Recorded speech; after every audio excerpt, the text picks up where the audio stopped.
best before when you said that they don't know how to play another game. So this is the game that they always play. And that's the part when you see people doing it right in front of you to your face, that's when it gets like, brother, and it is. And it is, unfortunately. But thankfully there's a platform, thankfully people can talk about it. It's a different day. It used to be a day where they would get away with this stuff and then, oh, we got a call right already? Oh no. Oh my God, all we got to do, we call us, I want to give them a shout out.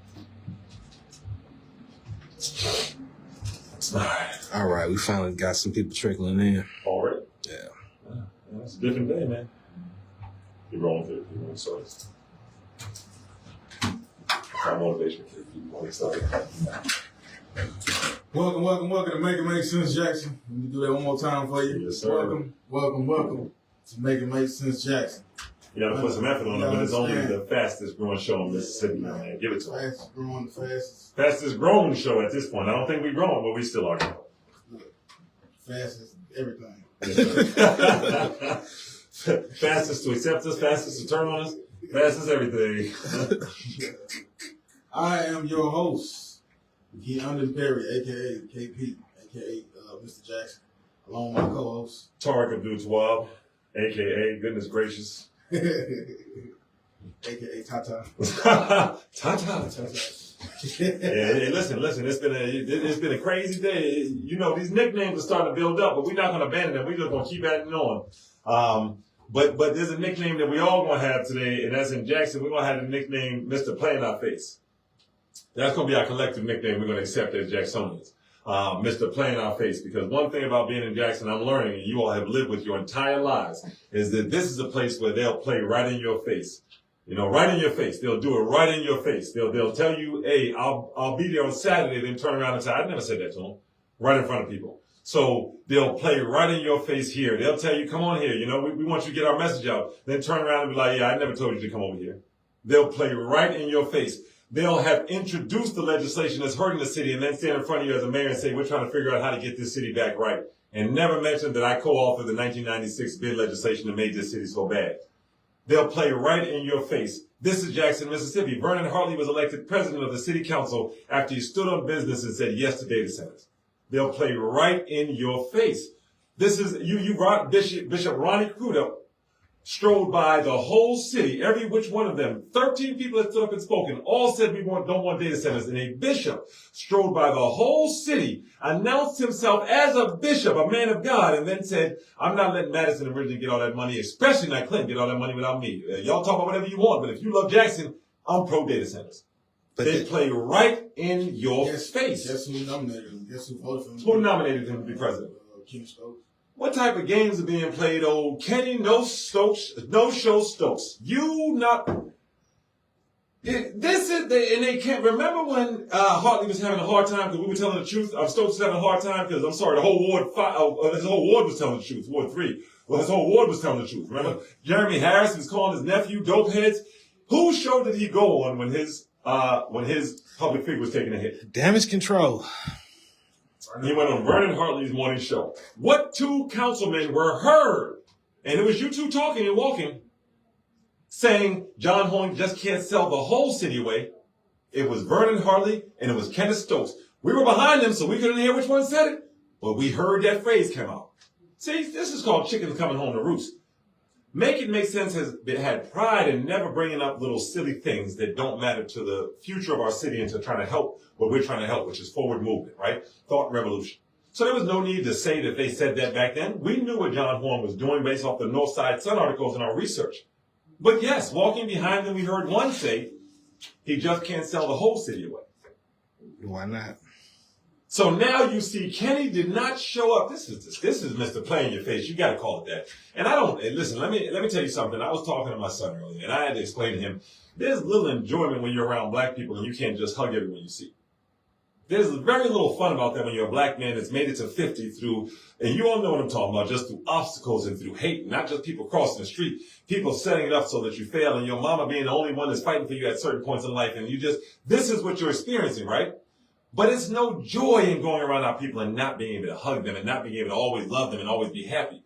But when you love me during the day and you set up plans to hurt me at night, then I've got to stand up here and say that's not okay. And for Kenneth Stokes Ward to look like it looks, for him to miss every single meeting related to these data centers, but then to show up only to reward the one man that's standing by the data centers, or the one black man standing by the data centers, Vernon Hartley. Jackson, we got to slow down at a certain point and ask ourselves what's going on. So LaShia Brown Thomas initially asked for the moratorium to be tabled. Brian Grizzell, the then president, submits a moratorium. Is that why he's not president anymore? Is that why he's not president? Because he had the nerve to submit a moratorium asking them to slow down data centers? So Brian Grizzell submits a moratorium. Immediately, LaShia Brown Thomas asked for it be removed. Vernon Hartley backs her up. Kevin Parkinson backs him up. And Ashby Foote backs him up. If we had not done that, Sexton had shown up at that next data hearing on May 28th, and they were asking for rezoning of Forest Avenue, and they were going to be off and running. So first thing you need to do, make it make sense, is just clap. And that's all I'm waiting for. But they're going to start in a second. I look, my cameraman's helping me out. He can't. But the first thing you need to do is just clap. On May 28th, if it were not for you, for the community, Sexton would have moved forward. We all know it. We all know it, because look what we had to do to our city council just to get them to put a version of the moratorium back on the table. This ain't even a moratorium we started with. This moratorium says 6 months to get regulations in order to move forward with the data centers. Now, y'all done lost your damn mind. We said demand a ban. We didn't ask you to get ready and get some rules together, but that's fine. The people still forced them to give us a 6-month window. So the people forced you to give it a 6-month window. Now, after the people forced it, here comes Brian Grizzell putting another moratorium back on the table. But this one says a moratorium on data centers until regulations are in place. We didn't say we wanted data centers here yet. That brother sat up, and I'm ashamed, I'm going to post him. And that brother stood up there and spoke. And he said, why are we begging our city council to do what we're asking them to do? And that's what Jackson has to ask himself. Kenneth Stokes, let me use the TH today. Kenneth Stokes feels comfortable not showing up to any meeting, and he was not sick, not showing up to any meeting about these data centers as the city cried, put their hearts out, said, please don't do data centers. He was comfortable not showing up. I think he showed up to one out of 7 or 8 of them. And then pops in on the last meeting to reward the one black man who stood with data centers against black people the whole time, against people the whole time, Vernon Hartley. Not right. What has Vernon Hartley done to make us, but this is why I say they're just playing in your face, Jackson, and at this point, it might be over soon. They done made Vernon Hartley president of the city council. And one has to ask themselves, is this a reward for standing by the data centers? Now, if that is a reward for standing by the data centers, and this is why you put yourself in such a tweet when you say, why are you all so hard on our politicians, on Mayor Horn and his administration? Well, let's talk about it. If this is a reward, Vernon Hartley, the guy, for going to standing by the data centers, who could have given him that award? We got others. Who could have given him that award? Well, to make it make sense, call Leon there. Yeah, hey, look, this is California, man. I don't know if you guys heard what New York did, but they put a moratorium on That's right. the data center. Yes, they did. The whole state. The city, excuse me. The whole state, bro. The whole state, man. So we got a meeting coming up on the 27th.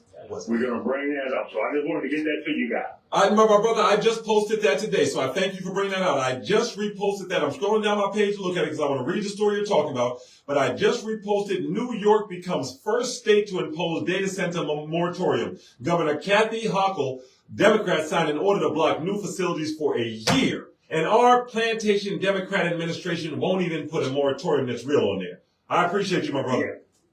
Okay, man.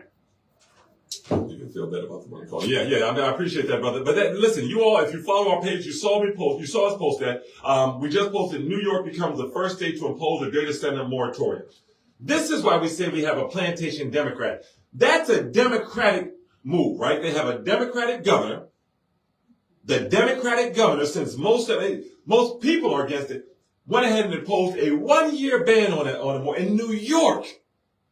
And in Jackson, Mississippi, with Brian Grizzell, LaShia Brown Thomas, Tina Clay, Kenneth Stokes, and Vernon Hartley, 5 out of the 7 council members being black, we ain't getting nothing but a 6-month moratorium that we had to fight tooth and nail to get. Make it make sense. Jackson. New York got it. New York's got it. A year ban in Jackson, Mississippi with 5 black city councils and a black mayor.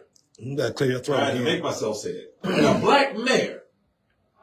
We can't even get a moratorium without special language that says, yeah, if we give you this 6 months, just know we bring these data centers, y'all. We'll give you 6 months until the regulations come in place. NDA question time. Who signed a non-disclosure agreement? Jackson, if you let them take it all away from you, don't you turn around in 2 years. Now, y'all can hate me for this, take me all, I'm fine. Don't you turn around in 2 years and try to go around telling the story that they did this to you. No, sir. This can be stopped right now. I saw a person jump on our comments, and shout out to you, says fast in the question. She said, well, how do you stop this? I don't know how that question is still being asked. How do you stop this? You've got 5 city council members, 6, that could say no. So you have a plantation Democrat mayor. And you should be white or black. It shouldn't matter. You should be locked into that word plantation Democrat. If you're a white Democrat, you should care just about them if you're a black Democrat. I mean, are you for abortion or against abortion? What are your democratic values? Because John hired William Herron. Anywhere you look, John does it. He offends everyone in the Democratic Party. This isn't a color thing. If you pay attention. If you just pay attention, are you for abortion? Well, John hired the son on his staff, on his transition staff. He hired the son of one of the women that helped overturn abortion, Terry Herron. William Herron is sitting right there on his staff. Are you against people killing black men and black women and not caring about their lives? He hired Surinder Singh. This man was Mr. Anti-Black Lives Matter before Black Lives Matter was even created. He said a black man's life was worth a 6-pack of beer. Are you against gentrification? Gabriel Prado, come on down. All these Belhaven people that went to school with him acting quiet right now. Don't you try to tell a story. Oh, I went to school with him. They knew everything he's doing. They know it. They know about him, and they just, let me stay quiet. Gabriel Prado gentrifying more of this city than anybody. Anywhere you look, if you are a Democrat, Republican, humanitarian, you should have a problem with this current administration. And yet, we get asked the question, why are you all so hard on John Horn? Let that rest. He bought in all of the damage that's being done, came in on his, Robert Ireland and Sexum. Robert Ireland was on his housing task team. We're not exaggerating and just blaming him for everything. He's doing the most. Yep. So shout out to the brother that just said that New York becomes the first state to impose, a whole state imposed a ban for a year, and this sorry city council can't put a ban on it for its city of Jackson. That's wild. And I think it's indicative of what's going wrong with this city right now. This is self-induced harm that's happening right now. The call's coming from inside the house. There's a black person that's helping set black people back. Yep. The Boulet's doing much more damage than the gangbang. It's a different day. It's a different price. It's not, yes, the Boulet is doing much more damage than the gangbanger. And the gangbanger is much smaller in number. Because you take away people that are forced into that situation. I grew up carrying a gun because I had to. You be as stupid as you want. You keep walking trying to have conversations. I talk well, y'all. I don't speak that well. I can't convince everyone. So half of these young men you calling gangbangers are just trying to make it. We all know that. What you say, they ain't cut out for this. That's right. They're not, and that should be a prideful step. As a shout out to my older brothers, my OGs. A young man not being cut out to kill his brothers and sisters is not a bad thing. But I understand why you all say that, because it's a survival thing. And that's why I support my OGs, because they got to survive. You got to be cut out to survive. But a lot of these are a lot more hurtful. But everything that we're looking at, that's not the only thing. Everything that we're looking at today, if you really look at it, is linked to the same problem, the moratorium. If it was not for you, the people, and I'm just being dead. I don't think you understand what you did. Go back to May 28th. The moratorium, LaShia Brown Thomas, Kevin Parkinson, Vernon Hartley, and Ashby Foote all voted to table the moratorium. You showed up. Yeah, you reposted our post. We had probably 150 reposts out of this world, and we can't see people that we can't see. You showed up on May 28th and said, hell no. The young man had to keep his emotions in order not. He goes across and gets an interview with Vernon Harley, and I simply try to ask Vernon Harley, why did you not file the rape case that the Keith Stamps told you to face? Young man tries to do his first interview. We get called MFs as he walks across the street and screams at us walking into the interview. Is right up and people are still watching it. You can't erase truth. Now this man is named the president of the city council. Make it make sense, Jackson. You cussed the young man out when we asked you a simple interview question, swirled away. You stood by data centers. You went down to Beam Path and assured them after the community showed up and said no. You showed up at Beam Path and you assured your business interest. And Beam Path acted as a launching pad for that to happen. Everybody's got to sit in the slot they're in, whether it's intentional or not. Because they now can act as a launching pad to stop it too. Beam Path can now hold some of these demand the ban meetings with us.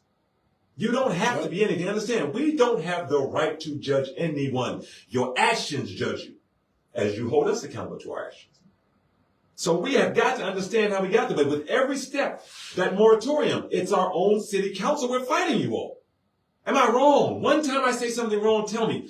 We're fighting our own city council to get the moratorium. All they have to do is put a ban on it. Our city council could completely ban it.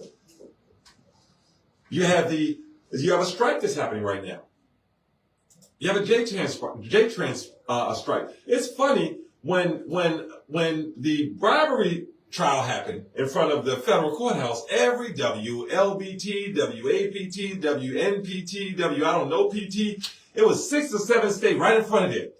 And what did I tell you? They want you to focus on that $50,000 so you don't realize things like your water being in the hands of the most conservative court in America, the 5th Court of New Orleans. That's why they want you to focus on that. But let's look at it happen. I mean, Russ was there from WAPT, WLBT was there. And we're talking about when the bribery scandal happened, right? When they pled guilty, they were all there out front. We went to cover the strike today. Now, we saw them drive by with a quick shot of the strike. But when we're there for some time, there's no one there engaging. It's not that big of a story at that point. It's not that big of a story, but it's a huge story. You have MV, who's a third-party management system or company. They're trying to switch it so they're canceling some bus routes. And Union, this is your time. But I'm talking about 601-948-5950. Don't let me tell your story. I got shout-outs from y'all. Me and the young man, we got shouted over. Make it make sense. And listen to us talk about it. Call in and keep us honest. Make sure there's points that you want to say. We're here for the people, and we see 100 of our people striking. And please understand, I'm local CWF. When you strike, you do not get paid. Those people you drive by beeping your horn, that's all the love they're getting that day, is that horn beep. They're not getting a paycheck. Yet the president, the union staff may or may not have a paycheck.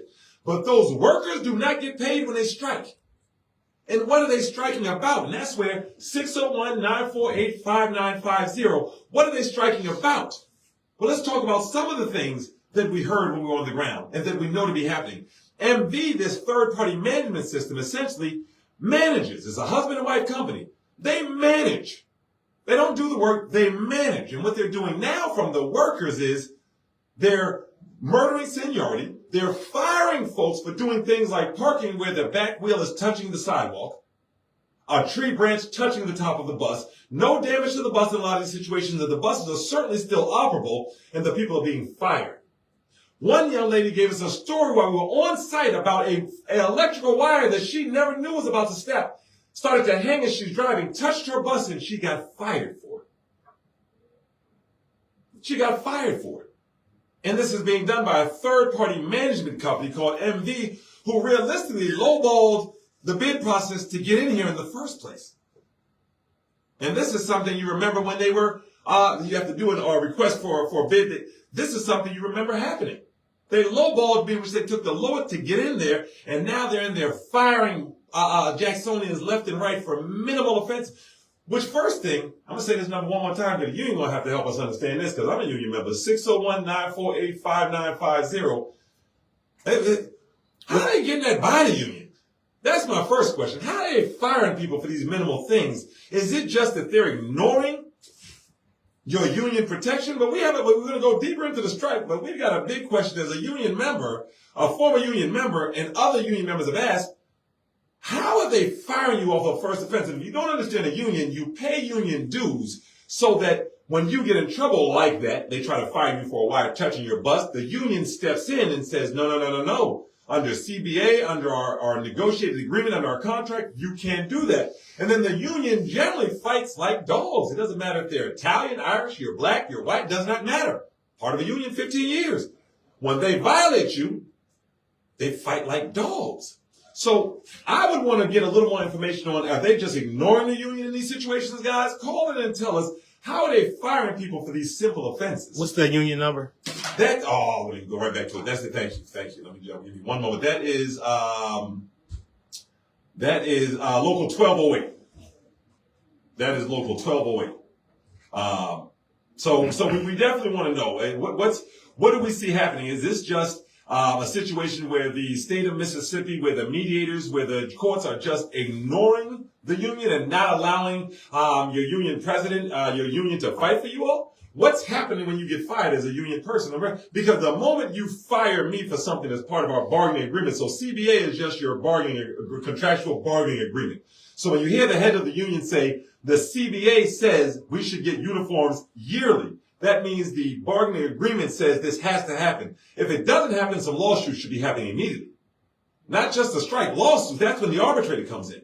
So we got some questions for JTRN employees. How are you all getting fired like this? And is it because the union is not able to successfully defend you? Or is there something else happening? And give us a call. But the main things we heard from the union were these things. The uniforms were a huge thing. They explained to us that due to the CBA, to the bargaining agreement contract, they're supposed to get uniforms at a certain recurring period every time. And even that is not happening. They're basically being told, you got to wash your own clothes or get your own clothes. So basically, what we're being told by union members is that this company, this third-party management company, is not honoring any part of the contractual bargaining agreement. And then, when the union went on strike, they then flew folks in from Alaska, is what we're being told. Yeah. From Alaska, I want to say Anchorage because everything is Anchorage, but from Alaska. And we're being told because we're given two different numbers, both from union folks, between $45 and $50 an hour. So just remember, when you go on strike, that means there's no more bus drivers. When I was with Verizon, I went on strike. There's no one to answer your phone calls. So what happens during that? What happens is generally, either the company brings in what you call, if you're in the union, you call them scabs, which they're people that the company hires temporarily to fill your position so that they can fight you because you're not being paid. So the company's hoping that the longer you go without being paid, the more you're going to pressure your union just to agree with them so we can go back to being paid. The union is hoping that the longer your clientele, that's us the public, goes without that service being done by people that know how to do it, the more it'll force the company to come to the union's negotiations. So understand, you have the union pulling this way, you have the company pulling this way, and you have the people right in between. And that's why our first question is, when the people are being fired, what is the union doing? Because that will lead us to understand the dirtiness of either JTRN or the state mediators. Because I'm assuming the moment you violate a bargaining agreement point, the union, you might answer this, you can do it anonymously. The moment that company violates, and we're talking about the third-party management, the moment they violate that bargaining agreement, what's the next step? Because in our union, the next step would have been immediately to start filing lawsuits, whether it's arbitration or not, because you violated part of the bargaining act. And generally in the union, that can go up to a much bigger lawsuit than a $20 lawsuit, $20,000 for this person. I'm now accusing you of violating the collective, collective bargaining agreement. That's what CBA stands for. And I didn't look at nothing, just my union year is coming back. That's any state that stands for that. So if you violate that collective bargaining agreement, Houston, we have a problem. So what we're hearing on the ground is JTRN been violating that collective bargaining agreement like hotcakes. Left, right, in between, up high, down low, in the middle, on Sundays, on Mondays, on Tuesdays, to the point where the employees have no chance but to go on strike. And we got a lot of questions in there. We got a lot of questions in there that only folks working there can answer. I'm not going to say we don't have any. How are they licensed to do that? How can they do that? Yeah. Yeah, that's to do in terms of which part of it? Driving the bus as scabs. How are they licensed to do that? How are they licensed? So these folks coming in from Alaska, how are they licensed to drive their buses here? It has to go through the mayor's office. It has to go through the mayor's office. That's a very good question. They're driving your buses. If we had trains, your handicap buses, any buses that pick up school children that go separate. Like my son deals with vision loss, so he actually can get benefits that allow him to take the public bus transportation even when he was in high school and went to the school of the blind. He could use that to get on the school bus. So there are school-age children using these buses. Bus passes. So how are you driving from Alaska to Jackson, Mississippi? Your license ain't good. I mean, they call us up. Let me not say through the union because it's hard. Sometimes when you're on strike, you got to be mum and it only goes through your union president. We're going to talk about that today because ironically, we don't talk about that. Let's stick to what the point is. So you can initially drive, but you cannot drive a bus. That's what I mean. You can't drive a bus. Yeah. Person who came in to take the job of the striking employee until the strike is over. Yeah. So you can't drive the bus. I'm saying it. I don't think it's legal. I don't see how that's legal. I don't see either. Because the question is, if you're bringing employees in from Alaska at $45, $50 an hour, that Alaska driver license does not go over to a CDL. Now, it does say if a driver from Alaska has a valid Class B or Class C CDL, that would not be the bus. That would be, no, that would be specialized. So it would be, we found out why. Golly. Let me just say this before we read. That's a great question, but understand this. Mayor Horn is a plantation Democrat. This administration you have right now are all plantation Democrats. This whole city council has plantation Democrat behaviors with Tina Clay showing separate behavior from the rest of the city council. That's where we are now, realizing that they're about to be taken over and stood up. And I can only imagine, and I'm going to always big you up or put you down, I'm going to keep telling the truth. I can only imagine what she's dealing with in them chambers. You're right. I can only imagine what Tina Clay dealing with in them chambers if she's standing as strong as we see her standing. By Right? herself. God dang it, Tina. Why you got to keep being the only one? But the city of Jackson, John Horn, Mayor Horn's administration announced it would temporarily wait. God, so please let me back up again. Please understand before you think, when you asked us why are we so hard on Mayor Horn, the people of Jackson went on strike. The residents went on strike. The working men went on strike. And if you love John after this, then you like it, I love it. Jay Tran, I'm talking to you all. So the city of Jackson announced, Mayor Horn announced it would temporarily waive the requirement that JXN drivers hold Mississippi driver's license. So let's pause. So the reason this man asked the question, how are they driving buses, is because there's a requirement that JXN drivers hold Mississippi driver's license. And I imagine that's part of the collective bargaining agreement. My God. So that's put in place to protect you all from out-of-town people coming and taking your work. And who waived it? Mayor Horn. 601, mighty quiet out there. 601-948-5950. Let's get some of these Horn voters on the phone. I remember somebody said previous mayor rejected it. He did. And we're not even bringing that in. We're going to keep it on. The previous mayor did reject it. It is clear they waited for this mayor to get in here. But let's keep it about this mayor. Yeah, you're right. Let's keep it about Mayor John Horn. Let's wait. Let's leave some time for these supporters to call and to keep saying we're talking incorrectly and we're being too harsh. Let's leave some time for them to have the platform, them to explain why Mayor Horn would waive the requirement that JXN drivers hold Mississippi driver's license. Don't you tell me so that the people in the city could have a bus ride, then you should have helped that contract negotiation come to an end. If you're the leader of a city, you don't hurt one side to benefit the other side. Okay, well, I got 100 plus workers striking. Well, you know what? I'm going to allow scabs to come in and hurt them so that the people can get on a bus quicker. But who are these people you giving us to drive us? They don't know the city. They're coming from Alaska. Mayor Horn, you'd have done better off trying to work between the two parties and help them come to an agreement. But instead, who do you work for, Mayor Horn? Who raised you, Mr. Charlie? I wish you could call in, or your family could call in. All these horns I see online, can y'all call in and vouch for your people? My father's name is Constable Dutois. My sister's name is Florida. I tell you, everyone else, can you come vouch for your family? My family can vouch for me. Where are the horns at? 601, y'all like to call in and say we're talking too bad about them. Call in now and answer why John Horn would remove the collective bargaining agreement protection. 601-948-5950. Same way Miss Brenda says CWA is backing John Horn during the elections. I called CWA headquarters. They said, who's John Horn? What's CWA?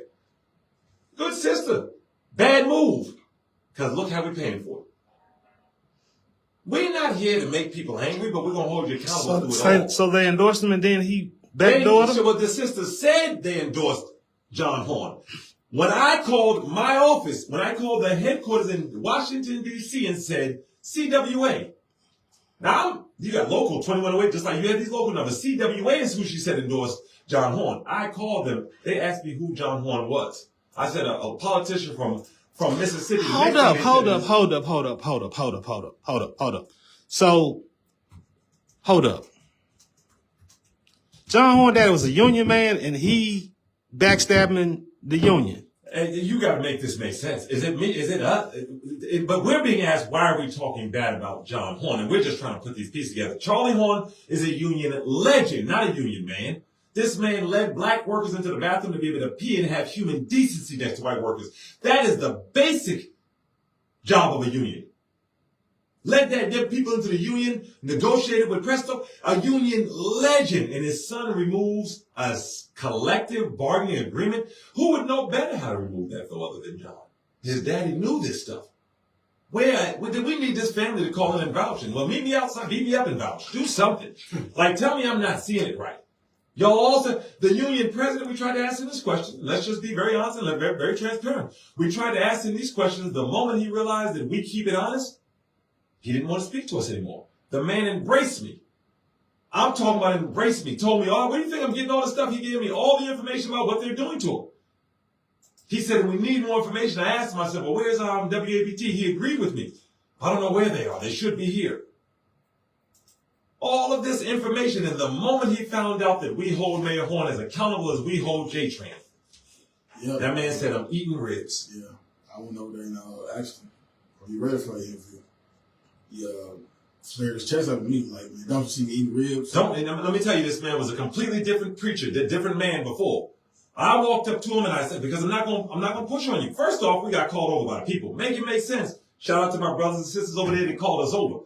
The people knew us. So we went and dapped them up. I go to talk to the president. I'm like, we're not going to sit on this. Let's touch it and keep moving. Because the main thing we need to focus on is these are people on strike not getting paid. I don't know how they're buying their children Pampers. I don't know how they're putting gas in the car. I don't know how they're buying water because we can't drink the water. Contrary to Jackson water, nobody drinking that brown water. So the main focus here is you got a lot of people on strike not eating right now. And you got people from Alaska getting paid $50 an hour. And a plantation Democrat mayor that made it easy for scabs to come in and break the union. And then you got the president of a union refusing to allow his people's message to go across an airwave that is seeing 30 to 40 to 50,000 people look at our posts online. You got to make that make sense. And when I say you got to make that make sense, you got to put yourself in a position where you got to be okay making other people uncomfortable, because guess what? Charles Tornes Jr. is the president. And Mr. Tornes, your people were very uncomfortable out there. They were hot. Yeah. They were excited and they were ready. But I know some of them because I went on strike. I've been on 3 strikes, on the 2 strikes on the employee side. 2 strikes. My family, the longest strike Verizon Bell Atlantic had was, I think, 2 months, and my wife would keep me honest. That was a hard 2 months. We got $200 every pay period, bi-weekly. I had 4 children. You're not talking to someone that doesn't understand what them people are going through. What the hell is the union doing there? That's the first question. I know what the people are going through. But you got to realize, first I got people calling me telling me we're getting fired for minimal offenses that are all part of a collective bargaining agreement, where we should have seen that all on the news first off. Now, it's not the union's fault they don't put it on the news. We saw WAPT and WLPT didn't rush there then. Yeah. But then we turn around and say, hey, we got a shot for 30 to 50,000 people to see. In the middle of your bargaining for a new contract, you went on strike. Publicity is everything. And Charles Tornes Jr. said, I'm eating ribs right now.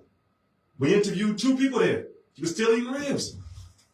We went to the front and did a whole shot of JTran and explained how Alaska workers getting, we fighting for our people. How Alaskans are getting paid $50 an hour, and John Horn then gave him a temporary driver's license. He's still eating ribs. And finally, when we had to go to come and talk to you all, we had to leave to get prepared for the show. He was still eating ribs. But when I arrived and I went and shook his hand, before whatever conversation said they keep everyone accountable, he was excited to talk about what's happening to the union. When I told him we could potentially reach 20 to 50,000 people, his excitement quadrupled. He said, you mean people will see what's happening? I said, yes. So, Mr. Tornes, what made you decide your people's struggle is no longer worth potentially getting to 20 to 50,000 people? I'm concerned for my people in Jackson. I'm scared for my people in Jackson. Because everywhere I look, there's a gatekeeper, making sure that if it don't go their way, you don't eat. Golly. Everywhere you look, we're running into somebody that says, no. I get what you're doing, make it make sense. You're trying to make sure the people eat, but I got to eat too. I got to eat first. I got to eat first. And they generally come in with much less wear and tear than you, Jackson.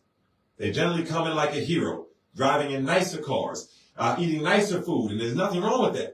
But then to turn around and say, I got to get mine first is disgusting.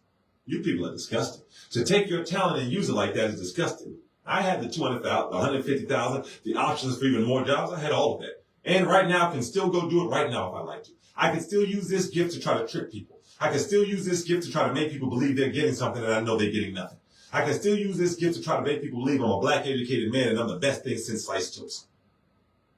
But most of the people using that are just not even that great. So I'm going to keep using this for truth like my brothers do. And you got to start answering that question. Why would all of a sudden your president not want your message out? That's something you got to deal with. You can call me now if you know a reason. Maybe the Charles Tornes was the union protocol says you can promise them an interview, but don't really do it because we know he said, yes, I'll do the interview. He told me, get your team out the car, get them over as quickly as you can. I mean, that was his energy, you all. And the only reason I'm staying on this is because anything that's stopping those people that I know aren't getting paid from getting the contract they deserve, I'm going to talk about it. You ain't got a choice. I'm like the state. I pick the charges up. You could drop him. Okay, thank you, man. You dropping the charge. Have a good day. He's staying right there. She's staying right there because I'm picking the charges up. You hurting our people, I'm going to pick the charges up. The young man going to pick the charges up. Shout out Mr. Wilson. We're going to pick the charges up. So stop thinking yesterday's price is yesterday's price. And then you try to call the other union people and tell them not to talk to us, but they knew who we were. And they did. Over and over and over again, they talked to us. So what's going on? First question is, how are they able to fire? There's answers to these questions, that's fine. Y'all want to answer them. Union folks, you know you can talk to us quietly. You do not need to call this show. You have an open door to us. You know how to reach me on phone. You know how to reach me in person. Jackson knows how to get to us. Believe that. They know where we are and how to get to us. So come and talk to us and tell us first, why is the MV, why are they so comfortable violating the collective bargaining agreement? That's the first question. I'm going to say that again so it's clear. Why is JTRAN so comfortable violating the collective bargaining agreement? I'm going to type it to myself so I can repost it. So comfortable violating, okay? The second question is, why is the union, every level of the union, not as interested in getting your voice out as you all are? It's just a question.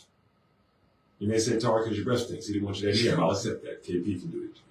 I was fully open to that. It wasn't an interview Tariq was doing. Understand that. The young man walked up to the president and said, hey, are you ready for the interview? I was going to create, and I'm saying this laughingly, he doesn't know. I wasn't doing anything. He was doing that interview. I know he expects it, but once he started, I was going to say, go ahead with the question, young man, and you can ask him. That's how we do it. That's how you learn on the run here. That's how I learned on the run, right? We weren't on the radio before this, where we came I was going to tell the young man, finish that interview. So he walked over to the president. So this isn't any, well, Tariq, your style and the way you know. He walked over and said, you ready for the interview, sir? Very delightful young man. Man, I'm eating ribs. Can't you see? 1,000 jobs at stake. They smell good, though. They smell hella good. Not that good. They didn't smell 100 people's job good. Let me be clear. They smell decent. They didn't smell 100 people's job, and I'm not even gonna let these people see what's happening good. Yeah. They were not that good. But for 25 minutes, the man was eating ribs. While we're sitting there with a platform, 600 people waiting to see what's happening. Right there in that moment. You can afford for 600 Jacksonians. Don't worry about how they think about us. You're trying to negotiate for a service that every Jacksonian can potentially use. And you don't want that message to flow over to 600 Jacksonians? You got to explain that. There is no black publicity on strike. But that explains what's happening here. So you first got a union person saying that the union, the full CWA, is backing John Horn, only to find out when you reach CWA headquarters, they tell me, and that was Brenda Scott that said it, I don't mind saying it, I'm a union organizer. I mean, I was. My name's Tarek Dutois. You can repeat what I say. But we need to find out when CWA endorsed it. Because CWA is saying they didn't. And I'm not saying it's something you go back on. I'm saying if a local endorses John Horn, you cannot say CWA endorsed it. Going forward, they need to know about this, though. Again, if a local Communication Workers of America, and if they were making it up and we're embarrassed that they supported him, then it goes on them, not on Brenda Scott. Hey, we put it on whoever it lays on. But I know that when I reached out to CWA, they said a local union might have backed him up. But the Communication Workers of America did not. Mm. March 28th, 2025, the Communication Workers of America are proud to announce our endorsement of Senator John Horn for mayor of Jackson, Mississippi. Senator Horn, who has represented Senate District 26 for more than 32 years, has a long-standing record of championing legislation that enhances the lives of Jackson residents by investing in infrastructure, economic development, and quality of life. And then Brenda and CWA laid out his proven track record, 1% sales tax for infrastructure. We haven't seen, but maybe 20 million of that. He wrote that out. Yeah.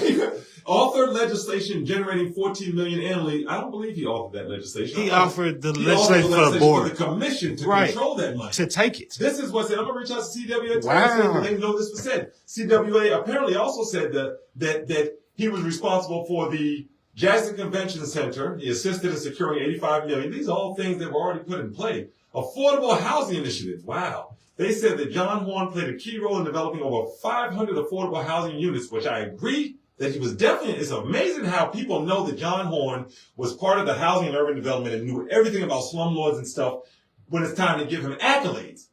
But when Forest Street, I'm sorry, you know what I'm trying to say, Blossom Apartments went through, these same people talking about him didn't say, well, John knows about apartments. He's in there. So they then said, Brenda and CWA then said, Senator Horn, here they come. Senator Horn's proven leadership, vision, you see what I'm calling? And I'm going to take it, but you see what Brigham calls out. Sometimes we got to bring him out. Senator Horn's proven leadership, vision, and unwavering commitment. Is this Kevin Horn? Because I heard he's a good guy.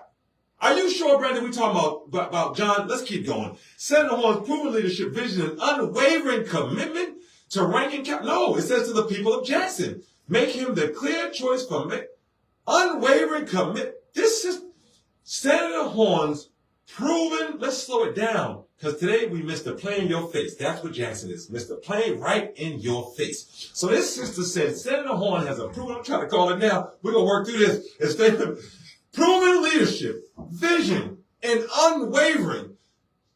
It's unwavering commitment to the people of Jackson. No, South Jackson, let me give y'all a call. West Jackson, let me give you a call. North Jackson, wait, have you seen this unwavering? Because most of y'all said y'all haven't seen him for a year and a half. Well, the challenges Jackson faced, this is the CWA saying this. The challenges, well, it's not CWA. Let me say for the record, this is Brenda Scott in the local here in Jackson. Because again, I reached out to CWA and I kept that conversation and they said, we don't know, we know who Benny is. That was the back and forth, right? So what CWA then said when they were trying to convince you to run for John was, the challenges Jackson faces today requires a leader with a track record of delivering meaningful results. CWA stands firmly behind the whole CWA role. They don't even know who John Horn is. The whole CWA stands firmly behind Senator John Horn's candidacy and looks forward to working together to build a stronger, more prosperous Jackson. Well, just heads up, in Maryland, they were like, we didn't know we were working towards a better Jackson. Like, who? John who? It did not say CWA local. It didn't say that. 601-948-5950. You may want to call in and defend that move. I'm open to it. We give you all a chance to get on the platform, right? Get right on up here. We're going to let you talk, and we'll keep you with us while we explain. There we go. There you go. Welcome to my sister calling you there. Make it make sense? Yes, ma'am. Welcome in, sister. Yeah, this is Brenda Scott. Someone called and told me my name was being called out over the air. I've talked to you about this myself, Miss Scott, about CWA. Hold on, Miss Scott. That's not this show, no ma'am. I'll let you stay on. The same rules apply to you, though. Hold on, sister. You on radio too. So let me explain to you what's happened, and I'll let you respond. So you and I have spoken directly face to face about this. I'm a member of CWA, and I said when it came out in the newspaper article that CWA supported John Horn, I called the local, the CWA headquarters in D.C., and they said we don't know who John Horn is. I then told you that article should have said a Jackson local supported John Horn. It was the Mississippi State local through our political director and our local union. So this is the explanation that should have came out when John was running, y'all. Thank you, Miss Gasso. Hold on, Miss Brenda. So are you going to stay on the phone? I will not hang up on you. If you hold on, I'll let you stay with us. So audience, listen to that. So now Miss Scott is giving us a full comprehensive explanation. Hold on, Miss Brenda. Miss Brenda, I want you to stay with us. Please stay with us. Now you're going to get to talk. Now Miss Scott is giving us a full comprehensive explanation. Now I was on air during the elections, me and the young man. And during the elections, when we approached her outside and when we spoke to her, she never come on the radio and gave that explanation then. Go ahead, Miss Scott. Did you ask me to? Yes, ma'am. I said, hold on. She just said that I asked her to. I'm a 15-year member of CWA. I certainly asked you to. I said out front, you need to tell these people that that's a local in Jackson, not the whole Communication Workers of America. I work for Bell Atlantic, CMP, and Verizon. I told you need to tell these people that's not CWA. Okay. Well, I probably wasn't listening to you. Okay, well, I appreciate that truth right there, Ms. Brenda. We're going to keep it moving. That's all I want right there. This is not a pulpit for you to get your rocks off. I let you speak. If you say we're lying about you, I'm going to let you want to speak about it. You admitted that you might not have been listening. That's not okay, because we said it 3,800 times. And you know we're going to give you respect to come on here and say your point. But we're going to let other people keep moving. You won't control this show. You'll always get to defend yourself. So thank you for being honest there, Ms. Scott, because now that's redemption. You're honest to us right now that this was a state-directed move. This was not the full CWA. Hold it tight, Damon. Tell them we're standing off now. Stand off. This is not the CWA. This is a state-directed local effort to support John Horn. Thank you, Ms. Scott. Now, you've got to understand how that hurt Jackson during the elections. Because anyone that loves the CWA, like myself, if I was ignorant, I would have immediately backed him up if I didn't know about his politics. Because union men go hard. Union women go hard. If I know the whole CWA, communication workers in New York, in Mississippi, in Maryland, in Boston, in Canada, you mean the whole CWA is backing this man?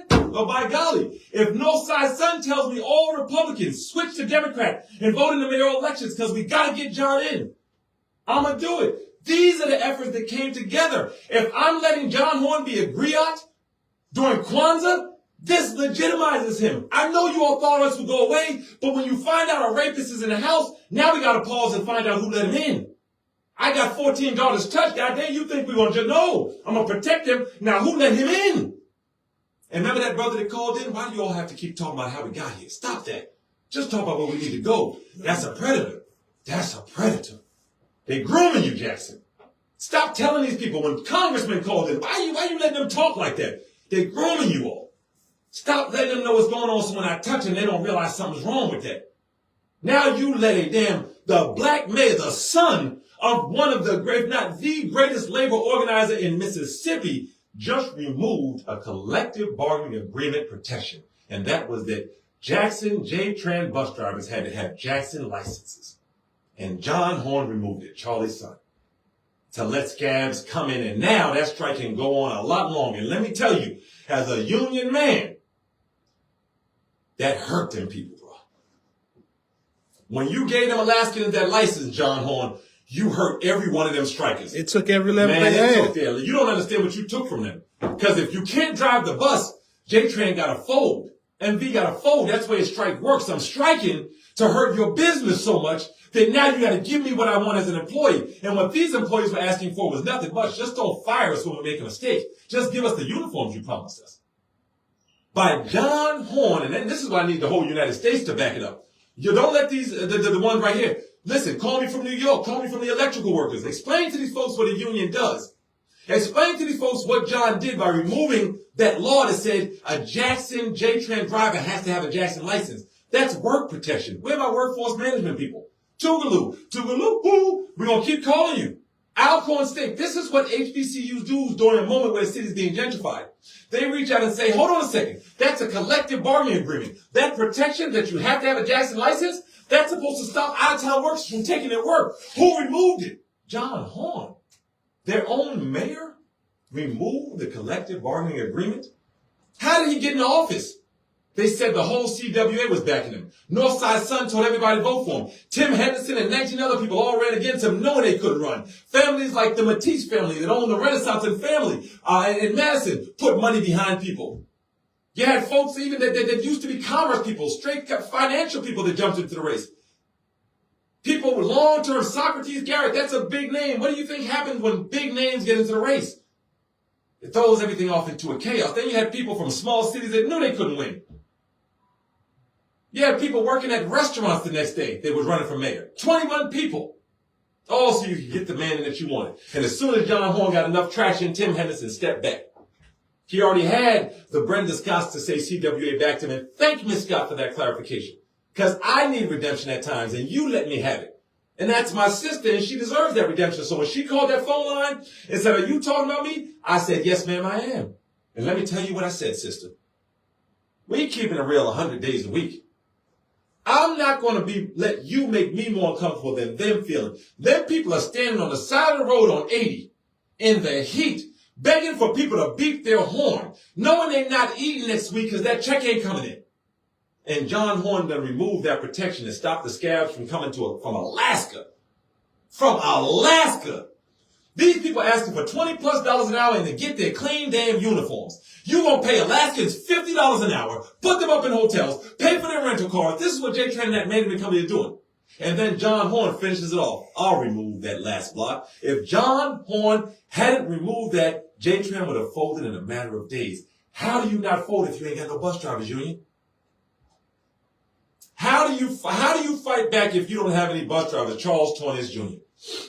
You're the president of how would they have fought back without any bus drivers, John Horn? Union. How would they have fought back? How do they do your job without someone to do your job? And your mayor gave that to them. Don't you dare stand up and start blaming them out. And this is going for J-Tran. Union, you better stay strong the right way. You know what the union is. I don't care if it's CWA or you know what we are. You don't let people trick you like that. That strike would have been broken in a matter of probably a week. No J-Tran. Fondren too. They complain too. They complain louder. But Fondren complaining. Hospital patients complaining. People talking about lawsuits. I'm going to sue you because I had a dialysis and I couldn't get there. I'm going to sue you because I couldn't pick my child up. All of that would have pressured them to give you what you wanted, J-Tran. Damn it. If you don't stand up for yourself, no one will. John Horn removed the one thing that would have allowed y'all to make this strike count. Now the bus still rolling, y'all. And they happy on that bus too. They coming from Alaska getting paid $50 an hour and they got free hotels and everything. They talking to the bus drivers better than you all. Hey, howdy, top of the day to you. Well, how was your day today? Oh, mine's is amazing. I'm getting paid triple what my paycheck was. I have a house back home that's paid for, and I get to sit in this and eat all the Jackson food free every day. And your mayor made sure I can drive around to Richland and Madison and see all the nice sights, because my license is good here. I might get a part-time job. How's life looking for you guys, black workers at J-Tran? Oh, you're all on strike, not getting paid nothing. The strike can last now a month, because we got drivers thanks to John Horn. You see how it unfolds? Plantation Democrat. And you asking me why I'm mad at John Horn. We're going to put everything on the people that asked us that. So today the answer to that question, why we're mad at John Horn, because Mayor John Horn removed the collective bargaining agreement protection that said J-Tran bus drivers had to have Jackson, Mississippi driver's license. He waived it to allow scabs to come and work. The son of the most legendary union organizer in Mississippi, Mr. Charlie's son, removed the collective bargaining agreement protection that said J-Tran bus drivers had to have Jackson's, Mississippi driver's license. And because of that, this strike will continue to go on. And because of that, those brothers and sisters will continue to reach out to their neighbors, to their sisters, to their aunts, to their uncles. Can I get some food? Can I borrow some flour? They'll have to continue to work together to figure it out. Because Mayor Horn said, you know what? I'm going to help the scabs. If you like it, I love it. See the union, but I don't love it. I'm going to tell you right there. When we say we like it, we don't love it. But this is today's show is shout out ATU local 1208. That's me, 2108. 1208. This is a shout out to you.